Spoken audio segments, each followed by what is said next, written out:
നമസ്തേ. നിങ്ങൾ കേൾക്കുന്നത് പ്രേം അൻമോൾ ഹോദ ഹൈവാണി. ഞാൻ നിങ്ങളുടെ ഹോസ്റ്റ് വാണി.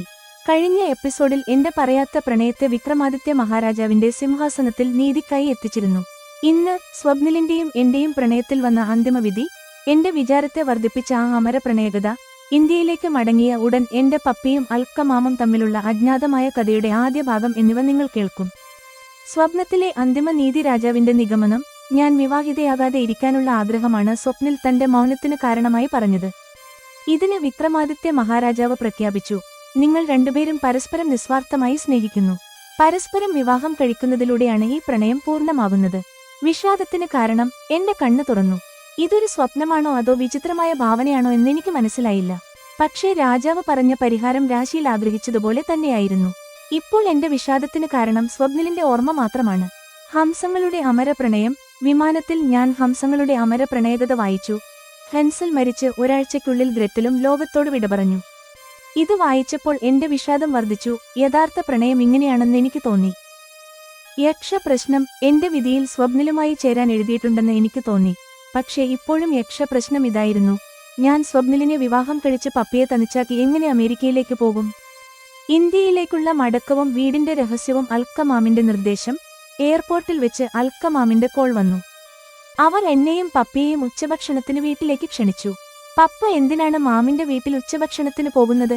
പപ്പയുടെ സന്തോഷം. വീട്ടിലെത്തിയപ്പോൾ ഞാൻ ആശ്ചര്യപ്പെട്ടു. എന്റെ പപ്പ പഴയതിനേക്കാൾ കരുത്തനായും ഫിറ്റായും കാണപ്പെട്ടു.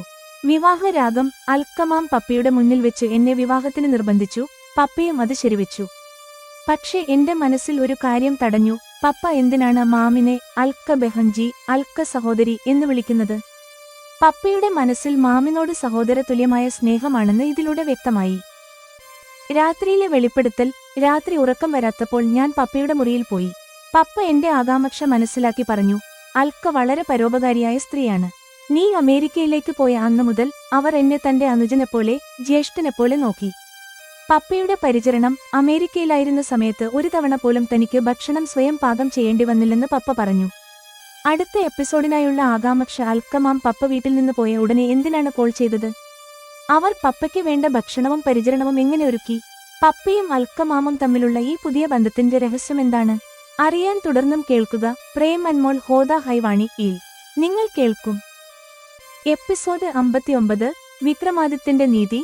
അമര പ്രണയകഥ. പപ്പയുടെ രഹസ്യം. നീതി നൽകുന്ന പ്രക്രിയയിൽ രാജാവ് എന്നെ തന്നെ കുടുക്കിയിരിക്കുകയാണ്. അദ്ദേഹം എന്റെ പ്രണയ പ്രതീക്ഷയെ വിവാഹം വരെ എത്തിച്ചിരിക്കുന്നു. മഹാരാജാവേ, സ്വപ്നിലിന് എന്നോടുള്ള പ്രണയം വെളിപ്പെട്ടു കഴിഞ്ഞു. പക്ഷേ ഞങ്ങളുടെ വിവാഹം എങ്ങനെ സാധ്യമാകും? ഞാൻ ഇന്ത്യയിൽ നിൽക്കാൻ ആഗ്രഹിക്കുന്നു. എന്നാൽ സ്വപ്നിൽ അമേരിക്കയിൽ താമസിക്കുകയും അവിടുത്തെ പൗരനുമാണ്. ഞാൻ പതുക്കെ എന്റെ പ്രശ്നം പറഞ്ഞു. മഹാരാജാവേ, വാണി വിവാഹം കഴിക്കാതെ ഇരിക്കാനാണ് ആഗ്രഹിക്കുന്നത്. ഇതൊരു സങ്കോചമാണ്. അതുകൊണ്ടാണ് ഞാൻ എന്റെ പ്രണയം അവളോട് പ്രകടിപ്പിക്കാതിരുന്നത്. സ്വപ്നിൽ തന്റെ ഭാഗം വ്യക്തമാക്കി. ഇപ്പോൾ 32 പാവകളുടെയും കൈകൾ അനുഗ്രഹിക്കുന്ന രീതിയിൽ ഉയർന്നിരിക്കുകയാണ്. വിക്രമാദിത്യ മഹാരാജാവിന് അതിന്റെ അർത്ഥം മനസ്സിലായി. ഇത് വ്യക്തമായി കഴിഞ്ഞു. നിങ്ങൾ രണ്ടുപേരും പരസ്പരം നിസ്വാർത്ഥമായി സ്നേഹിക്കുന്നു. പരസ്പരം വിവാഹം കഴിക്കുന്നതിലൂടെയാണ് ഈ പ്രണയം പൂർണ്ണമാകുന്നത്. നിങ്ങളുടെ പ്രശ്നം ഇങ്ങനെ പരിഹരിക്കപ്പെട്ടിരിക്കുന്നു. വിക്രമാദിത്യൻ ഇത് പറഞ്ഞതോടെ സിംഹാസനത്തിലിരിക്കുന്ന രാജാവും സ്വപ്നിലും ഞാനുമുള്ള ആ രംഗം അപ്രത്യക്ഷമായി. ഞെട്ടലോടെ എന്റെ കണ്ണ് തുറന്നു. വിമാനം പറക്കുന്ന ശബ്ദം എന്റെ കാതുകളിൽ കേൾക്കുന്നുണ്ട്. എനിക്ക് മനസ്സിലായില്ല, ഇതൊരു സ്വപ്നമാണോ അതോ ഞാൻ എന്തെങ്കിലും വിചിത്രമായ ഭാവനയിൽ മുഴുകിയതാണോ എന്ന്. ഇതിൽ രാജാവ് പറഞ്ഞ പരിഹാരം രാശിയിൽ ആഗ്രഹിച്ചതുപോലെ തന്നെയാണ്. എനിക്ക് വിവാഹം വേണ്ട. സ്വപ്നിൽ തന്റെ പ്രണയമോ വിവാഹാഭിലാഷമോ പ്രകടിപ്പിക്കാത്തതിന് പിന്നിൽ ശരിക്കും ഇതാണോ കാരണം? ഇന്ത്യയിൽ നിന്ന് അമേരിക്കയിലേക്ക് മാറുന്നത് എനിക്ക് അസാധ്യമായ കാര്യമാണോ? എന്റെ മനസ്സിൽ ഉയരുന്ന ഈ ചോദ്യങ്ങൾക്ക് ഉത്തരം എനിക്കല്ല, കാലത്തിനാണ് അറിയാവുന്നത്. ഞാൻ എന്റെ ഉത്തരവാദിത്തങ്ങളിൽ മുഴുകിയാൽ കാലക്രമേണ സ്വപ്നിലിനെ മറന്നേക്കാം. അതും സാധ്യമാണ്. അല്ലെങ്കിൽ സ്വപ്നിലിന്റെ പ്രണയം എന്നെ വിവാഹത്തിനും ഇന്ത്യ വിട്ടുപോകാനും തയ്യാറാക്കിയേക്കാം. ഇത്രയും ദിവസങ്ങൾക്ക് ശേഷം ഇന്ത്യയിലേക്ക് മടങ്ങുമ്പോൾ ഞാൻ ആവേശഭരിതയാകേണ്ടതാണ്. പപ്പയെയും അൽക്കമാമിനെയും ഓർക്കേണ്ടതാണ്. പക്ഷെ അങ്ങനെ സംഭവിക്കുന്നില്ല. ഞാൻ വിഷാദത്തിലാണ്. കാരണം സ്വപ്നിലിന്റെ ഓർമ്മകൾ മാത്രം. യാത്രയിലുടനീളം സ്വപ്നിലിനൊപ്പം ചെലവഴിച്ച നിമിഷങ്ങൾ എന്റെ മനസ്സിൽ തെളിഞ്ഞു വന്നു. ഞാൻ വിമാനത്തിലെ മാഗസിൻ എടുത്തു. പേജുകൾ മറിക്കുന്നതിനിടെ ഹംസങ്ങളുടെ അമര പ്രണയകഥയിൽ എന്റെ ദൃഷ്ടി പതിഞ്ഞു. ഞാൻ വായിച്ചത് ഇങ്ങനെയാണ്. ഇംഗ്ലണ്ടിലെ ക്ലീതോർപ്സിൽ ഒരു ബോട്ടിംഗ് തടാകമുണ്ട്. അവിടെ ഹെൻസൽ എന്നും ഗ്രെറ്റൽ എന്നും പേരുള്ള 2 ഹംസങ്ങൾ വർഷങ്ങളായി ഒന്നിച്ചു കഴിയാറുണ്ടായിരുന്നു. 2022 ശൈത്യകാലത്ത് തടാകം മഞ്ഞുമൂടി. ഹൻസലും ഗ്രെറ്റലും മഞ്ഞിൽ കുടുങ്ങിപ്പോയി. ഗ്രെറ്റലിനെ എങ്ങനെയോ രക്ഷപ്പെടുത്തി. പക്ഷേ അപ്പോഴേക്കും ഹൻസൽ മഞ്ഞിൽ ഉറഞ്ഞു മരിച്ചുപോയിരുന്നു. തന്റെ ഇണയെ നഷ്ടപ്പെട്ട ഗ്രെറ്റലിന് അധികകാലം ജീവിക്കാനായില്ല. ഹൻസൽ മരിച്ച് ഒരാഴ്ചയ്ക്കുള്ളിൽ അവളും ലോകത്തോട് വിട പറഞ്ഞു. ഇത് വായിച്ചപ്പോൾ എന്റെ വിഷാദം വർദ്ധിച്ചു. യഥാർത്ഥ പ്രണയം എങ്ങനെയാണ്? ഒരു തരത്തിൽ നല്ലത് തന്നെ സംഭവിച്ചു. പഠിക്കുന്ന സമയത്ത് ഞാൻ ആരെയും സ്നേഹിച്ചില്ല. ഇല്ലെങ്കിൽ പഠനത്തിൽ ശ്രദ്ധ കേന്ദ്രീകരിക്കാൻ പ്രയാസമായേനെ. ഞാൻ ആരെയെങ്കിലും സ്നേഹിച്ചിരുന്നെങ്കിൽ അത് എന്നോടൊപ്പം പഠിക്കുന്ന ആരെങ്കിലുമായിരുന്നേനെ. അവർ തീർച്ചയായും സ്വപ്നിലിനെപ്പോലെ സമർത്ഥരോ പ്രതിഭകളോ ആകില്ലായിരുന്നു. ഒരുപക്ഷെ സ്വപ്നിലിനൊപ്പം ചേരാൻ എന്റെ വിധിയിൽ എഴുതിയിട്ടുണ്ടാകാം. അതുകൊണ്ടാണ് ഇതിനുമുമ്പ് ഞാൻ ആരെയും സ്നേഹിക്കാതിരുന്നതും വിവാഹത്തെക്കുറിച്ച് പപ്പിയുടെ സമ്മർദ്ദം എന്നിൽ ഫലിക്കാതിരുന്നതും. ഞാൻ ഇതെല്ലാം നല്ലതാണെന്ന് കരുതുന്നു. പക്ഷേ യക്ഷപ്രശ്നം എന്റെ മുന്നിലുണ്ട്. ഞാൻ സ്വപ്നിലിനെ വിവാഹം കഴിച്ച് പപ്പിയെ തനിച്ചാക്കി എങ്ങനെ അമേരിക്കയിലേക്ക് പോകും? എയർപോർട്ടിൽ നിന്ന് പുറത്തിറങ്ങുന്നതിന് മുമ്പ് തന്നെ അൽക്കമാമിന്റെ കോൾ വന്നു. വെൽക്കം ബാക്ക് വാണി. നിന്നെ കൂട്ടിക്കൊണ്ടുപോകാൻ ഞാൻ വസന്തയെ കാറുമായി വിട്ടിട്ടുണ്ട്. അവൻ നിന്നെ തിരിച്ചറിയും. നീ അവന്റെ കൂടെ പോന്നോളൂ, അവർ പറഞ്ഞു. താങ്ക് യു മാം എന്ന് ഞാൻ പറഞ്ഞു. വാണി, നീ നേരെ എന്റെ വീട്ടിലേക്ക് പോന്നോളൂ. ഞാൻ നിന്റെ പപ്പിയെയും ഉച്ചഭക്ഷണത്തിന് വിളിച്ചിട്ടുണ്ട്. ഭക്ഷണം കഴിഞ്ഞ് നിങ്ങൾക്ക് വീട്ടിലേക്ക് പോകാം, അവർ നിർദ്ദേശിച്ചു. ശരി മാം, അങ്ങനെ ചെയ്യാം എന്ന് പറയുമ്പോഴും ഞാൻ ആലോചിക്കുകയായിരുന്നു, പപ്പിയും മാമും തമ്മിൽ എപ്പോൾ എങ്ങനെ ഇത് സംഭവിച്ചു? പപ്പ എങ്ങനെയാണ് മാമിന്റെ വീട്ടിൽ ഉച്ചഭക്ഷണത്തിന് എത്തുന്നത്? ഞാൻ മാമിന്റെ വീട്ടിലെത്തി. അവർ എന്നെ സ്നേഹത്തോടെ കെട്ടിപ്പിടിച്ചു. അവർ വീണ്ടും എനിക്ക് എന്റെ അമ്മയെപ്പോലെ തോന്നുന്നു. ഞാൻ കുളി കഴിഞ്ഞ് മുറിയിൽ നിന്ന് പുറത്തിറങ്ങിയപ്പോൾ പപ്പയും അവിടെ എത്തിക്കഴിഞ്ഞു. അദ്ദേഹത്തെ കണ്ട് ഞാൻ ആശ്ചര്യപ്പെട്ടു. അദ്ദേഹം പഴയതിനേക്കാൾ കരുത്തനായും ആരോഗ്യവാനായും കാണപ്പെട്ടു.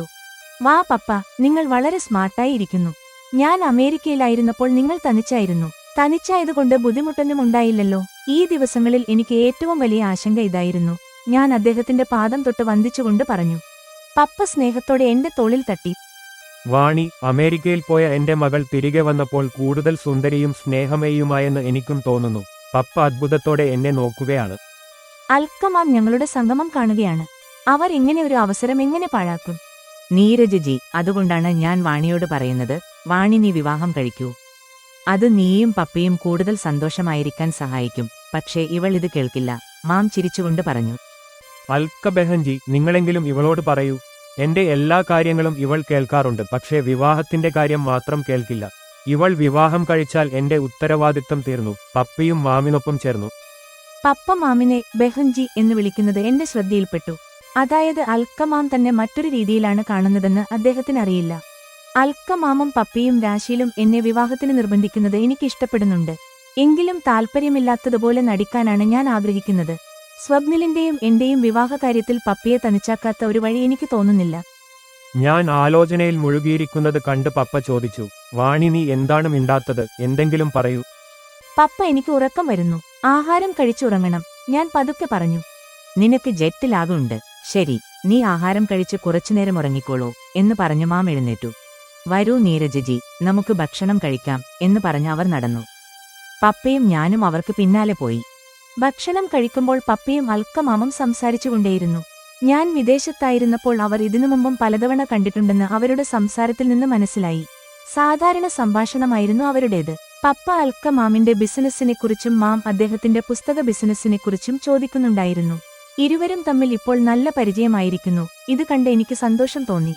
ഭക്ഷണത്തിന് ശേഷം മാം എന്നെ അവിടെ തങ്ങാൻ നിർബന്ധിച്ചു. പക്ഷേ ഞാൻ പപ്പയോടൊപ്പം വീട്ടിൽ പോകാനാണ് ആഗ്രഹിച്ചത്.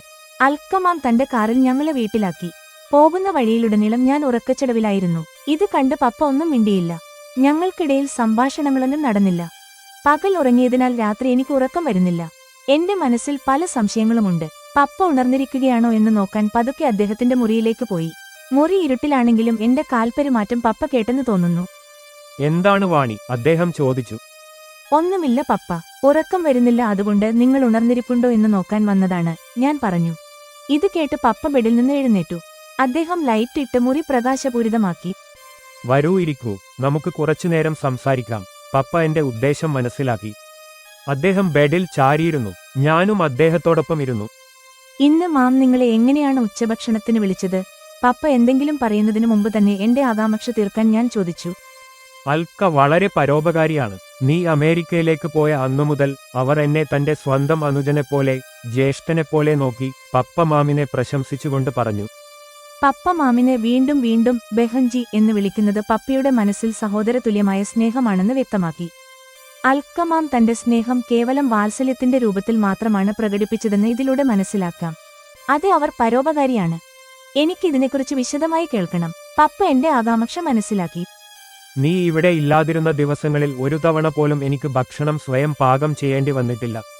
നീ പോയ ഉടനെ തന്നെ മാമിന്റെ കോൾ വന്നു. എന്റെ പക്കൽ അവരുടെ നമ്പർ ഇല്ലായിരുന്നു. അവർക്ക് എന്റെ നമ്പർ എങ്ങനെ കിട്ടിയെന്ന് അറിയില്ല. അദ്ദേഹം പറഞ്ഞു, നമസ്തേ നീരജജി, ഞാൻ അൽക്ക ഭാട്ടിയയാണ് സംസാരിക്കുന്നത്, പപ്പ പറഞ്ഞു. എനിക്കത് മനസ്സിലാക്കാൻ അധികം സമയം വേണ്ടി വന്നില്ല. അൽക്ക മാമിന് പപ്പയുടെ നമ്പർ കിട്ടാൻ പ്രയാസമൊന്നുമില്ല. പപ്പയുടെ ഷോപ്പിൽ നിന്ന് നൽകുന്ന പുസ്തകങ്ങളുടെ കവറിന് മുകളിൽ പപ്പയുടെ കോണ്ടാക്ട് നമ്പർ എഴുതിയിട്ടുണ്ടാകും. കോൾ ചെയ്ത് മാം നിങ്ങളോട് എന്താണ് പറഞ്ഞത്? എനിക്ക് കൂടുതൽ കാര്യങ്ങൾ അറിയാൻ ആകാംക്ഷയുണ്ട്. ജെമിനായിയുടെ അവലോകനവും അവതരണ നിർദ്ദേശങ്ങളും. എപ്പിസോഡ് 59 അവസാനിച്ചു.